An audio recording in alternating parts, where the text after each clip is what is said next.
معزز سامعین گرامی قدر، غزوہ بدر کی بعض جزیات کو سیرت النبی کے باب کے حوالے سے آپ کے سامنے رکھ رہے ہیں کہ صحابہ نے غزوہ بدر میں کس طرح شجاعت کا، دلیری کا اور جذبہ جہاد کا اور شہادت کے شوق کا مظاہرہ کیا۔ ان میں سے بعض واقعات گزشتہ خطبہ میں آپ کے سامنے رکھے تھے، ایک دو واقعات کو بیان کر کے اپنی بات کو آگے بڑھائیں گے۔ سعد اور خیثمہ باپ بیٹا ہیں اور دونوں ہی بدر میں شامل ہونا چاہتے ہیں۔ آپس میں تکرار ہو گئی، بیٹا کہنے لگا بابا مجھے جنگ میں شامل ہونے دیجئے، باپ کہنے لگا بیٹا تو ابھی چھوٹا ہے، میں تیرا باپ ہوں، میں جنگ میں شامل ہونا چاہتا ہوں۔ بیٹے نے کہا اللہ کی قسم اگر جنت کا معاملہ نہ ہوتا یا جہاد کا معاملہ نہ ہوتا یا شہادت کی آرزو نہ ہوتی تو میں آپ کو اپنے اوپر ترجیح دیتا۔ باپ اور بیٹے کی تکرار جہاد کے لیے ہو رہی ہے، باپ اور بیٹے کا آپس میں مکالمہ شہادت کے شوق کے تحت ہو رہا ہے۔ فیصلہ یہ کیا کہ ہمیں ایسا کرنا چاہیے کہ آپس میں ایک دوسرے سے الجھنے کی بجائے کرا ڈال دیتے ہیں۔ سبحان اللہ، یہ وہ صحابہ تھے جو کرا ڈال رہے ہیں کہ کون جہاد میں شریک ہوگا۔ یہاں پہ جہاد کا اعلان ہو جائے تو جس کا کرا نکلے کہ اس نے شامل ہونا ہے، شاید وہ چھپتا چھپاتا پھرے ساری زندگی کے لیے۔ یہاں پہ کرا ڈالا جا رہا کہ نہیں میں شریک ہوں گا، نہیں میں شریک ہوں گا۔ کرا اللہ تعالیٰ نے سعد کے نام کا نکالا اور پھر انہوں نے اس جنگ میں جام شہادت کو نوش کیا۔ عمیر بن ابی وقاص بھی بچے تھے، رسول اللہ صلی اللہ علیہ وسلم نے بعض بچوں کو واپس بھیجا تھا، آپ کے سامنے یہ ذکر کیا تھا۔ عمیر کو بھی کہا کم عمر ہے، واپس چلا جا۔ عمیر زاروں کتار رونا شروع ہو گیا، اللہ کے رسول میں کیسے کم عمر ہوں، میں تلوار چلانا جانتا ہوں، میں لڑنا جانتا ہوں۔ یہ دیکھیے جرأت اور بہادری کا مظاہرہ رسول اللہ کے سامنے کرنا شروع ہو گئے۔ رسول اللہ صلی اللہ علیہ وسلم ان کے جذبے کو دیکھ کے خوش ہو گئے اور مسکرانا شروع ہو گئے اور ان کی تلوار کا دستہ پھر اپنے ہاتھ سے باندھ کے دیا، لے عمیر اگر اتنا ہی شوق ہے تو میں محمد صلی اللہ علیہ وسلم اس کے اوپر تلے کو چڑھاتا ہوں، اور اب اس تلوار کا حق ادا کری۔ اور اس بچے نے تلوار کا ایسا حق ادا کیا، اسی مارکے میں جام شہادت کو بھی نوش کیا۔ غزوہ بدر کے اندر صحابہ نے جرأت اور شجاعت کی وہ عظیم الشان داستان رقم کی جس کی آج تک کوئی مثال نہیں ملتی، آپ کے سامنے رکھا تھا۔ 70 قیدی بنائے، 70 کافروں کو قتل کیا۔ ہاں ضمنی طور پہ بعض باتیں قرآن پاک میں اس غزوے کے حوالے سے آئی ہیں، وہ بھی سرسری طور پہ بیان کر کے اپنی بات کو آگے بڑھاتے ہیں کہ یہ ہوا تھا کہ بعض لوگ دشمنوں کا پیچھا کر رہے ہیں، بعض لوگ قتال کر رہے ہیں، بعض لوگ مال اکٹھا کر رہے ہیں۔ اگرچہ جہاد کی، غزوہ بدر کی بنیاد مال غنیمت کو اکٹھا کرنا نہیں تھا، لیکن یہ جہاد کی سیکنڈری فضیلت ہے اور بینیفٹ ہے۔ یعنی یہ تو وہ بینیفٹ ہے جو جس نے جہاد کرنا ہے اس کو ملنا ہی ہے۔ جہاد مال غنیمت کی بنیاد پہ نہیں کیا جاتا، لیکن جہاد کے بدلے میں اللہ مال غنیمت دے دیتا ہے۔ جہاد کی بنیاد مال غنیمت نہیں ہوتی، لیکن جہاد کی ایک فائدہ تو ہوتا ہے نا کہ مال غنیمت بھی مل جاتا ہے۔ یہ غازی یہ تیرے پراسرار بندے جنہیں تو نے بخشا ہے ذوق خدائی، دنیم ان کی ٹھوکر میں صحرا و دریا، سمٹ کر پہاڑ ان کی ہیبت سرائی۔ اور اسی کے آگے شاعر نے یہ بھی کہا ہے نہ مال غنیمت نہ کشور کشائی، شہادت ہے مطلوب مقصود مومن۔ شہادت ہی مطلوب و مقصود مومن ہے، مال غنیمت اور کشور کشائی یہ اصل نہیں ہے۔ اصل جہاد ہے، زمین کے اوپر اللہ کے نظام کا نفاذ ہے، زمین میں کلمت اللہ کا کو بلند کرنا، یہ اصل ہے۔ لیکن مال غنیمت کا ملنا یہ بھی ایک حقیقت ہے، اس سے ہمیں کوئی انکار نہیں ہے۔ لیکن بعد ایسے اللہ معاف کرے دریدہ دہن لوگ ہوتے ہیں۔ آج آپ اسی معاشرے میں آج کا لبرل دیکھ لیجئے، وہ محمود غزنوی کے، وہ افغانستان کے، یہاں پہ ہم لوگوں کو کیا کہتے ہیں، یہ جی مال غنیمت کے لیے آئے تھے، یہ سومناتھ سے، یہ جو سومناتھ کا مندر ڈھایا گیا تھا اور یہ جو غزنوی نے حملے کیے تھے 17 حملے، یہ اللہ معاف کرے ان بدبختوں نے ان کو لٹیرا اور چور کا معاذ اللہ۔ وہ جو جہلم کا بیٹھا ہوا مرزا ہے وہ محمد بن قاسم کے بارے میں ہرزہ سرائی کرنے لگا کہ اہل بیت کے تعاقب میں آیا تھا، مال کی لالچ میں معاذ اللہ آئے تھے۔ جہاد مال کی لالچ میں نہیں ہوتا۔ ہاں مال غنیمت کا مل جانا اس میں کسی بھی قسم کے چمبے کی بات نہیں، اور آپ کے سامنے ہمارے معاشرے میں ایک پورے کا پورا فرقہ موجود ہے جو احد کے میدان میں صحابہ کے مال غنیمت کو اکٹھا کرنے کے بارے میں کیسی کیسی ہردہ سرائی کرتا ہے. چونکہ یہ پہلا مارکہ تھا، مال غنیمت کے حوال اور مال غنیمت کی تقسیم اور مال غنیمت کے اختیارات اللہ تعالیٰ نے پہلا ہی مارکہ ہے، ابھی تک واضح اور روزے روشن کی طرح عیاں نہیں تھے. تو بعض صحابہ مال اکٹھا کرنے لگے، بعض دشمن کا تعاقب کرنے لگے، بعض قیدی بنانے لگے، 3-4 گروہ ہو گئے.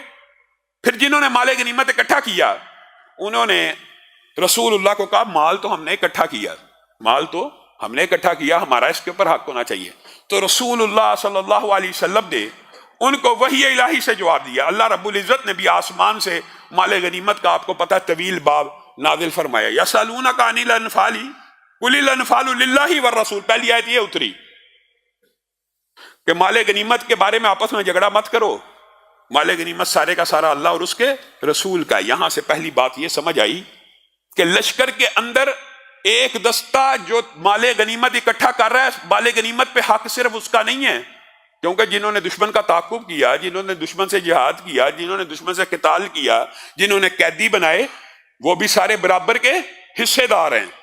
رسول اللہ صلی اللہ علیہ وسلم نے یہ بات ان کو کہہ دی، اور بدر کے صحابہ یہ کہا کرتے تھے اگرچہ یہ آیات ہمارے بارے میں ہی اتری ہیں اور ہمارا آپس میں اختلاف ہو گیا تھا، اس لیے اللہ تعالیٰ نے، یہ کوئی اچنبے کی بات نہیں ہے ان آیات کو صحابہ کے خلاف پیش کرنا، یہ بھی کم ظرفوں کا کام ہے. یہ تو صحابہ کی ایک انسانی فطرت ہے، ایک آپس میں اختلاف پیدا ہو گیا، اللہ تعالیٰ نے اس اختلاف کو رفع کر دیا. وَاعْلَمُوا أَنَّمَا غَنِمْتُم مِّن شَيْءٍ سے اللہ تعالیٰ نے مزید واضح کر دیا فَأَنَّ لِلَّهِ خُمُسَهُ، اللہ تعالیٰ نے مال غنیمت کے اندر خمس کے جو مسائل ہیں وہ بھی اسی غزوے کے بعد بیان کیے. مختصر بات یہ ہے جو ہمارے سمجھنے سے متعلق ہے، وہ یہ ہے کہ یہ جو رافضی فکر کے لوگ ہیں یا صحابہ کے خلاف بک بک کرنے والے ہیں، آج کے بعد آپ کے پاس یہ دلیل موجود ہے. مال غنیمت کس کا ہوتا ہے؟ جو اکٹھا کر رہا ہوتا ہے اس کا ہوتا ہے، یا امیر لشکر کا، یا لشکر کا امیر جس کو چاہے جس طرح بانٹ دے انصاف کے اصولوں کے تحت. گویا یہ الزام لگانا کہ مال کی لوٹ مار، معاذ اللہ، ایسے الفاظ آپ نے سنے ہیں گزشتہ سالوں میں، خود ہمارے پریزیڈنٹ کے منہ، پرائم منسٹر کے منہ سے بھی ایسے الفاظ نکل گئے تھے جہالت کی بنیاد کے اوپر. لوٹ مار کے، لوٹ مار نہیں ہے، مال کو اکٹھا کیا جا رہا ہے.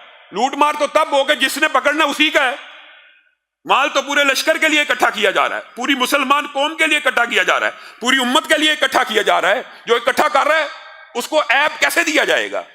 حتیٰ کہ آپ نے وہ حدیث بھی سنی ہوئی ہے نا کہ مال غنیمت میں سے ایک چادر، مشہور حدیث سنی ہوئی ہے نا، ایک چادر، اس کا مطلب ہے جو اکٹھا کر رہا ہے اس کا تو ہے نہیں. تو اعتراض کیسا؟ تو صحابہ پہ پھر اعتراض کیسا؟ جو اکٹھا کر رہا ہے اس کا بھی نہیں ہے. ہاں امیر لشکر کے پاس آئے گا، وہ اس کو تقسیم کر دے گا. گویا مرزا جہلمی کے اور آفتاب اقبال کے اور پرائم منسٹر کے یہ سارے الفاظ ردی ہیں. جنہوں نے اکٹھا کرنا ان کا نہیں ہے، انہوں نے آ کے امیر لشکر کو، انہوں نے آ کے حضرت محمد رسول اللہ صلی اللہ علیہ وسلم کے پاس جمع کروانا ہے، اور رسول اللہ صلی اللہ علیہ وسلم نے پھر دیانت اور عدل سے تقسیم کر دینا ہے. اور تقسیم بھی کی تو کتنی عمدہ، یہ باب ایک طویل ہے لیکن جزیات میں قرآن پاک میں آیا اس لیے سرسری آپ کے سامنے رکھ رہا ہوں. تقسیم بھی کتنی عمدہ ہے. رسول اللہ صلی اللہ علیہ وسلم نے ابو لبابہ کو آپ کے سامنے رکھا تھا، بھیجا تھا واپس، اور بعض صحابہ غزوہ بدر میں کسی وجہ سے شامل نہ ہو سکے تھے. ان میں کون شامل تھے؟ حضرت عثمان بھی. حضرت عثمان کو رسول اللہ نے کیا کہا تھا؟ میری بیٹی بیمار ہے، آپ نے اس کا خیال رکھنا ہے. لیکن جب مال غنیمت تقسیم ہوا حضرت عثمان کو بھی حصہ دیا گیا. کیوں؟ اس وجہ کہ ان کے پاس عذر موجود تھا، وہ شامل ہونا چاہتے تھے. حتیٰ کہ مال غنیمت کی تقسیم کا اصول یہ طے پایا کہ جو شامل ہونا چاہتا ہے، جو شامل ہو بھی جائے، مجبوری سے واپس چلا جائے یا کوئی کام سے رک جائے، وہ بھی مال غنیمت میں حصے دار ہے. تو پھر یہ الزام تو بالکل سطحی اور ردی ہو گیا کہ معاذ اللہ صحابہ مال غنیمت کی لالچ میں احد سے ایسے اترے تھے، یہ تھا وہ تھا. ہاں اکٹھا کرنا ایک اضافی بینیفٹ تو ہے، اس سے ہمیں انکار نہیں ہے. یہ مال غنیمت کے حوالے سے سورہ انفال میں اللہ رب العزت نے اس مال غنیمت کی تقسیم کے بھی، گویا بدر میں تقسیم مال غنیمت کے بھی رہنما اصول قیامت تک کے لیے متعین کر دیے گئے. فرماتے ہیں رسول اللہ صلی اللہ علیہ وسلم کے قیدیوں کی طرف، یہ جو قیدی آئے تھے بعض کا آپ کے سامنے رکھا، ان میں سے بعض قیدیوں کا آج آپ کے سامنے تذکرہ کرنا ہے۔ سب سے پہلے جب یہ قیدی سارے اکٹھے ہو گئے نا، آپ نے رسول اللہ صلی اللہ علیہ وسلم کی اس حدیث کو یاد کرنا ہے۔ بتائیے، بڑے بڑے لوگ کئی باتیں کرتے ہیں، رسول اللہ صلی اللہ علیہ وسلم نے جب قیدیوں کو دیکھا تو آپ کے ذہن میں وہ طائف کا سارا منظر گھومنے لگا، اور آپ کو طائف میں جب لہو رنگ بنایا گیا، پورے کے پورے جسم کو کوثر و تسنیم سے دھلے ہوئے رخسار بھی لہو رنگ ہیں، اور سینہ بھی لہو رنگ ہے، جوتے بھی لہو رنگ ہیں اور قدم بھی لہو رنگ ہیں، پاؤں اور جوتے آپس میں چپک رہے ہیں۔ جس وقت کسی نے پناہ نہیں تھی دی، اس وقت ایک قریشی تھا مطعم بن عدی، جس نے رسول اللہ صلی اللہ علیہ وسلم کی حفاظت کی تھی اور اس کو پناہ دی تھی، حالت شرک میں مر گیا۔ اس حدیث کو آپ نے یاد رکھنا ہے۔ رسول اللہ صلی اللہ علیہ وسلم نے اس وقت بدر کے قیدیوں کو دیکھ کے کیا کہا تھا؟ سبحان اللہ، یہ وہ نبی ہے جو کسی کا احسان بھولتا نہیں ہے۔ کیا کہا؟ لو کان مطعم حیا، لو کان مطعم حیا ثم کلمنی فی ہؤلاء النتنا لاطلقتهم۔ اگر مطعم زندہ ہوتے اور مجھ سے کہتے ایک مرتبہ اور مجھ سے بات کرتے ایک مرتبہ ان کورا کرکٹ کے بارے میں اللہ کی قسم مطعم کے کہنے پہ ان سب کو آزاد کر دیتا۔ یہ وہ احسان کو یاد رکھنے والا نبی ہے۔ مشرک مرا، اس کا احسان یاد رکھا ہوا ہے۔ گویا یہ بات بھی سمجھ لیجئے، کسی مشرک کی بھی جزوی نیکی کو یاد کیا جا سکتا ہے۔ جزوی یہ کہنا کہ وہ جنت میں چلا جائے گا، وہ بڑا اچھا بندہ تھا، یہ الگ باب ہے، لیکن اس نے کوئی اگر اچھا کام کیا اس کو یاد کیا جا سکتا ہے، اس کے اوپر خراج عقیدت بھی پیش کی جا سکتی ہے۔ عبداللہ ابن جدعان آج بھی اس کی صحابت کو یاد کیا جاتا ہے، خاتم طائی کو، لیکن یہ کیا امی عائشہ نے پوچھا تھا جنت میں چلا جائے گا؟ رسول اللہ صلی اللہ علیہ وسلم نے کہا تھا جتنا مرضی بڑا سخی ہو، جب اللہ کی ذات کے ساتھ شرک کر دیا، اور یہ نہیں کہا کہ لا الہ الا اللہ، کہ اللہ کے علاوہ عبادت کسی کی نہیں ہوگی، تو عبداللہ ابن جدعان بھی جنت میں داخل نہیں ہوگا، یہ ایک الگ بحث ہے۔ لیکن رسول اللہ صلی اللہ علیہ وسلم نے اس وقت بھی مطعم کے احسانوں کو یاد کیا، اور یہ قیدیوں کے سامنے الفاظ کو دہرایا، ثم کلمنی فی ہؤلاء النتنا، ان کوڑا کرکٹ کے بارے میں بھی اگر وہ مجھ سے سوال کرتا میں ان کو آزاد کر دیتا۔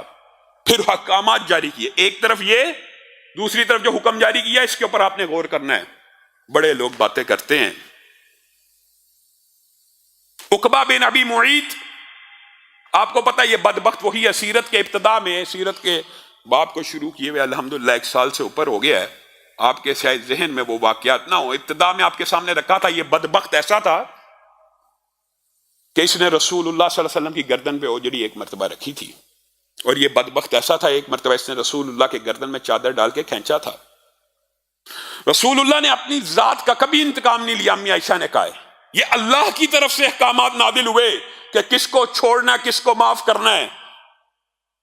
مطعم کو تو یاد کر رہے ہیں، اور عقبہ بن ابی معیط کے بارے میں کہہ رہے ہیں یا عاصم فاضرب عنقہ، اے عاصم اس کی گردن کو تن سے جدا کر دیا جائے۔ وہ کہنے لگا اے اللہ کے رسول، میرے ساتھ ہی یہ معاملہ کیوں؟ جس طرح باقی قریشی ہیں میں بھی قریشی ہوں، اگر آپ ان کے ساتھ احسان کر کے چھوڑ دیں گے مجھے بھی چھوڑ دینا، اگر آپ ان سے معاوضہ لے کے ان کو چھوڑیں گے تو مجھ سے بھی معاوضہ لے کے چھوڑ دینا۔ سب سے پہلے میرے ہی قتل کا آرڈر۔ تو رسول اللہ صلی اللہ علیہ وسلم نے وہاں پہ یہ کہا تھا کیونکہ تو اللہ کا دشمن ہے، تو رسول اللہ کا دشمن ہے، اللہ اور اس کے رسول کے دشمن کے ساتھ کوئی رعایت نہیں ہے، رسول اللہ کے گستاخوں کے ساتھ کوئی رعایت نہیں ہے۔ سب سے پہلے اس کی گردن کو اڑایا گیا قیدیوں میں سے، حالانکہ رسول اللہ صلی اللہ علیہ وسلم نے یہ فیصلہ کر لیا تھا کہ میں باقی قیدیوں سے فدیہ لوں گا۔ اسی طرح نضر بن حارث کو بھی رسول اللہ صلی اللہ علیہ وسلم نے کہا پکڑو اس کو بھی، اس کی گردن کو بھی اڑا دیا جائے۔ نضر بن حارث اس نے کیا کیا آپ کو پتا ہے نا، وہ رسول اللہ صلی اللہ علیہ وسلم جب تبلیغ کیا کرتے تھے، جب بھی تبلیغ کے لیے جایا کرتے تھے، اللہ کا قرآن پڑھتے تھے، لوگوں کو آیات بتاتے تھے، اللہ کا تعارف بتاتے تھے، وہ آگے سے رسول اللہ کے ساتھ ساتھ لگ جاتا تھا۔ اور کیا کہتا تھا؟ میں ایران سے رستم کو، اسفندیار کو، وہ ایران کے پہلوانوں کے قصے، وہ ایران کی خوبصورت جو مالائی کہانیاں، ادھر رسول اللہ قرآن کی آیتیں پڑھے ہیں، ادھر نذر بن حارث ایران کے قصے چھوڑ کے کھول کے بیٹھ جاتا تاکہ تبلیغ میں ڈسٹربنس پیدا کرے. اور کہتا تھا یہ کیا رسول اللہ کے الفاظ میرے سے اچھے ہیں؟ رسول اللہ قرآن پڑھے ہوتے تھے اور کہتا تھا یہ قرآن جو رسول اللہ پڑھے ہیں وہ معاذ اللہ ثم معاذ اللہ وہ کہانیاں بہتر ہیں کہ جو کہانیاں میں سنا رہا ہوں. رسول اللہ صلی اللہ علیہ وسلم نے اس کے قتل کا بھی آرڈر کر دیا. حضرت علی کو حکم دیا اس کی گردن کو تن سے جدا کر دیا جائے. تن سے جدا کر دیا گیا.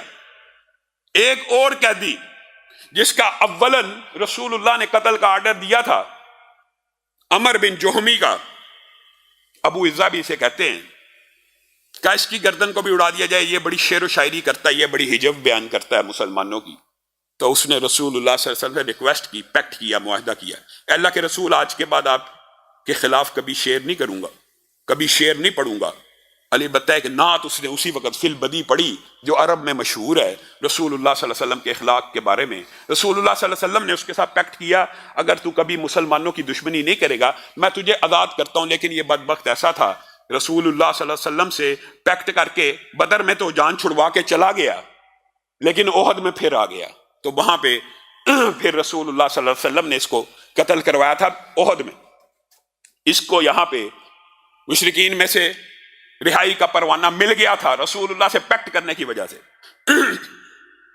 باقی قیدیوں کے حوالے سے رسول اللہ صلی اللہ علیہ وسلم کے جو مشہور واقعات ہیں صرف وہ آپ کے سامنے رکھ رہا ہوں. جو تفصیل پڑھنا چاہتے ہیں وہ دیگر کتابوں سے رجوع کر سکتے ہیں.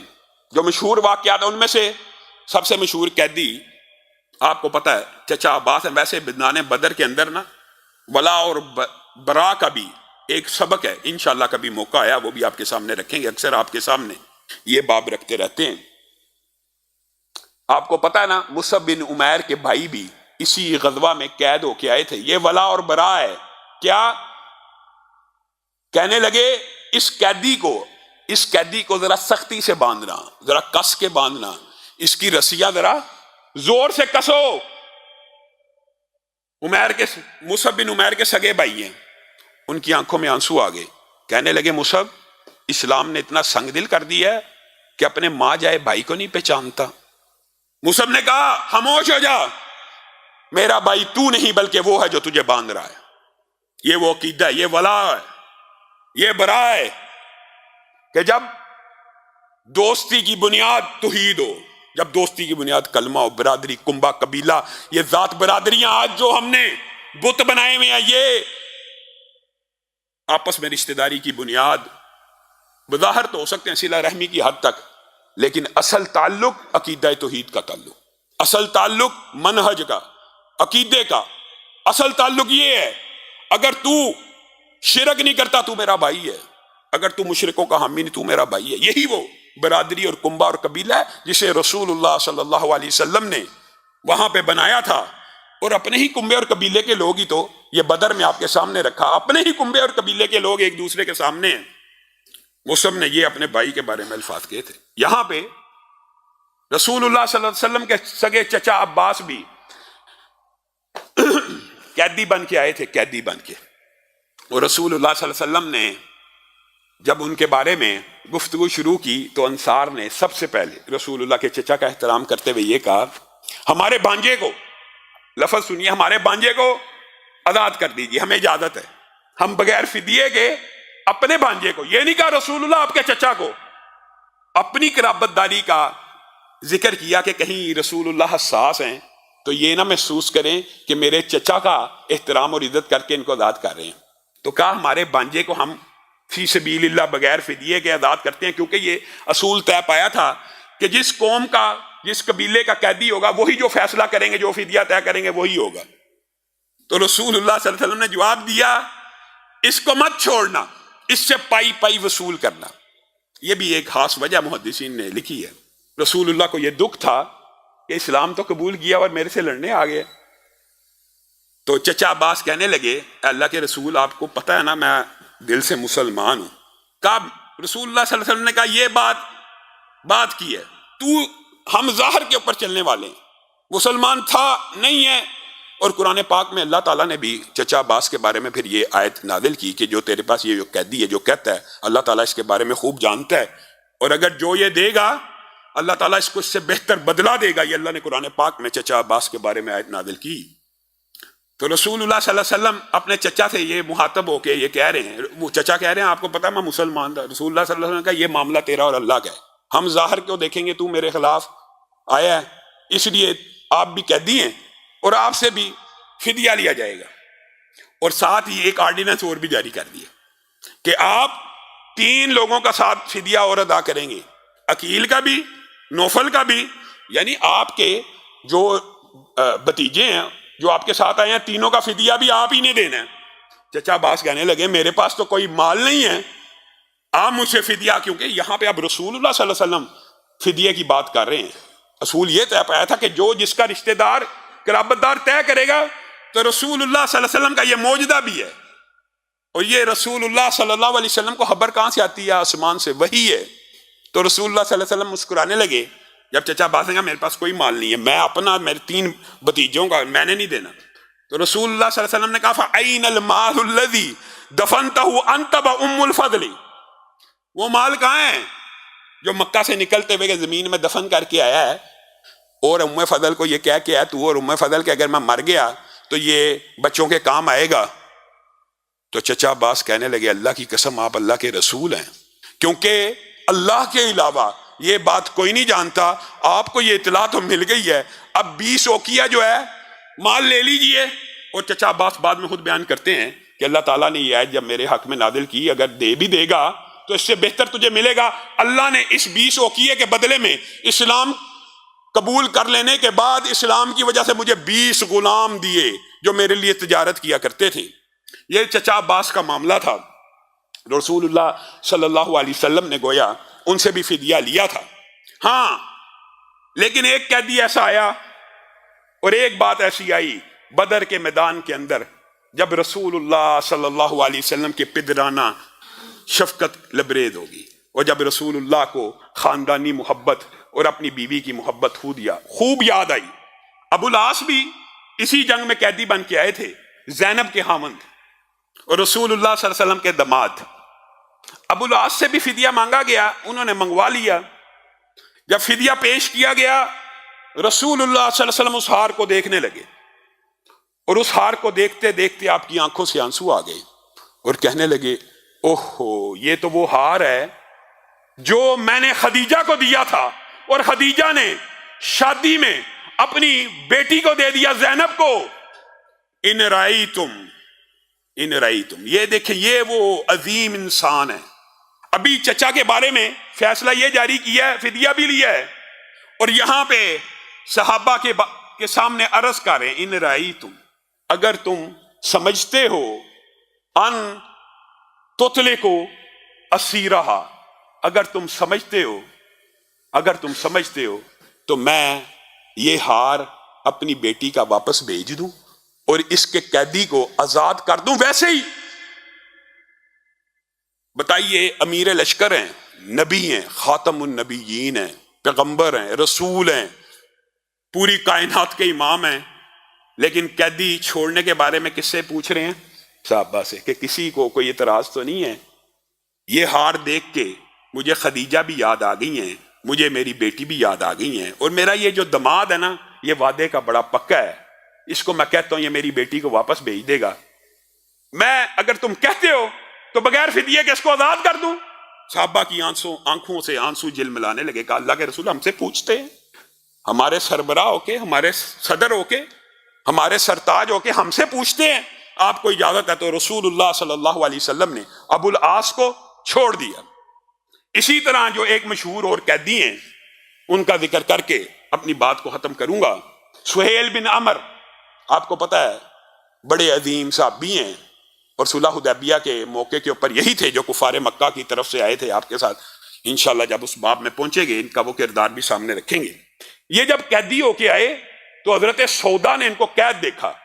یہ بہت بڑے سردار تھے اور بہت بڑے خطیب تھے، بہت عمدہ گفتگو کیا کرتے تھے، بڑے پڑھے لکھے انسان تھے اور بڑے جلیل القدر انسان تھے.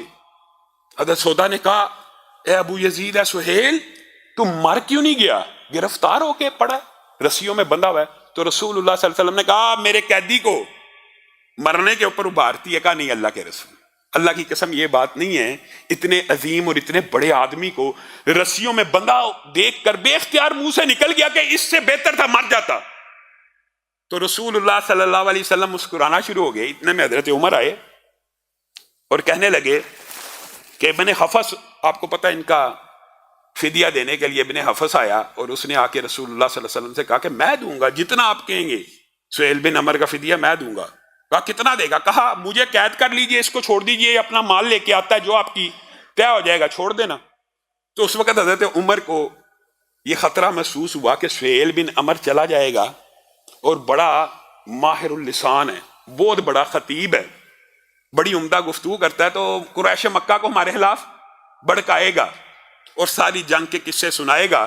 کہنے لگے اللہ کے رسول ایک بات کی اجازت دے دیجیے. جی عمر، اس کے سہیل بن عمر کے میں اوپر والے 2 دانت توڑنا چاہتا ہوں. آپ نے اس کو آزاد تو کر دیا ہے اور آزاد کرنے کا ارادہ تو کر دیا ہے اور فدیہ لینے کا بھی ارادہ ظاہر کر دیا ہے اور ابن حفص کو اس کی جگہ قید بھی کرنے لگے ہیں، لیکن میں یہ چاہتا ہوں کہ اس کے اگلے 2 دانت اکھاڑ کے پھینک دوں تاکہ یہ جب گفتگو کرنے لگے تو الفاظ درہم برہم ہو جائیں اور اس کی زبان سے صحیح الفاظ نہ نکلیں. تو رسول اللہ صلی اللہ علیہ وسلم نے کہا تھا میں تجھے اس بات کی اجازت نہیں دوں گا، جب کسی کو چھوڑا جائے تو اس کا میں مسئلہ نہیں کرتا. اس روایت کے اوپر بعض ضعف موجود ہے مسئلے کے الفاظ کے اوپر. تو میں رسول اور پیغمبر ہوں، جب کسی کو چھوڑنا ہے تو پھر اس کو تکلیف اور اذیت نہیں دینی. اور اے عمر سن لے، عسا ان تقوم مقاما لا تذمہ، ایک دن آئے گا عمر، ایک دن آئے گا، یہ جس کے بارے میں سہیل بن عمر جس کے بارے میں تو کہہ رہا میں اس کے دانت توڑ دوں کہ یہ گفتگو نہ کر سکے، ایک دن آئے گا یہ ایسی گفتگو کرے گا تیرا کلیجہ اس کی گفتگو سے ٹھنڈا ہو جائے گا اور تو اس کی مذمت نہیں کرے گا. اور آپ کو پتا ہے وہ دن کب آیا؟ یہ وہی دن ہے جب رسول اللہ صلی اللہ علیہ وسلم دنیا سے چلے گئے اور مدینہ میں حضرت ابو بکر نے ایک خطبہ دیا تھا، آپ سب کو پتہ ہے. انشاءاللہ جب موقع آئے گا وہ تفصیلاً آپ کے سامنے رکھیں گے. آیتیں بھی پڑھی تھی، وما محمد الا رسول قد خلت من قبلہ الرسل افإن مات او قتل انقلبتم علی اعقابکم.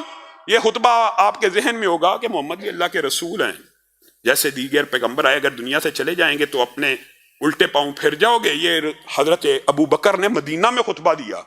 حیران کن بات یہ ہے وہی خطبہ سہیل بن عمر مکہ میں دے رہے ہیں اور صحابہ کو کہہ رہے ہیں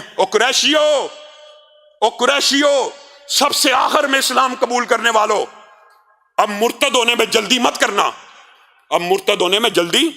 کرنا، وما محمد الا رسول، محمد صلی اللہ علیہ وسلم اللہ کے رسول تھے، اگر وہ دنیا سے چلے جائیں تو کیا اسلام کو چھوڑ دو گے؟ حضرت عمر کو خبر ملی سہیل نے وہی تقریر جو ابو بکر نے مدینہ میں کی ہے. حضرت عمر کو رسول اللہ کے یہ الفاظ یاد آ گئے اور کہنے لگے ایک مرتبہ رسول اللہ نے کہا تھا اس کی گفتگو سے تیرا کلیجہ ٹھنڈا ہو جائے گا. آج سہیل تیری گفتگو نے میرا کلیجہ ٹھنڈا کر دیا. یہ حجیت حدیث کی ایک دلیل ہے، یہ مقام حدیث ہے، یہ وہ بات ہے کہ رسول اللہ کی زبان مبارک سے جو بات نکل جائے قیامت تو قائم ہو سکتی ہے، وہ بات غلط نہیں ہو سکتی. یہ ہمارا عقیدہ ہے، یہ ہمارا منہج ہے. اللہ رب العزت جو کہا گیا جو سنا گیا اس کو سمجھنے کی توفیق عنایت فرمائے.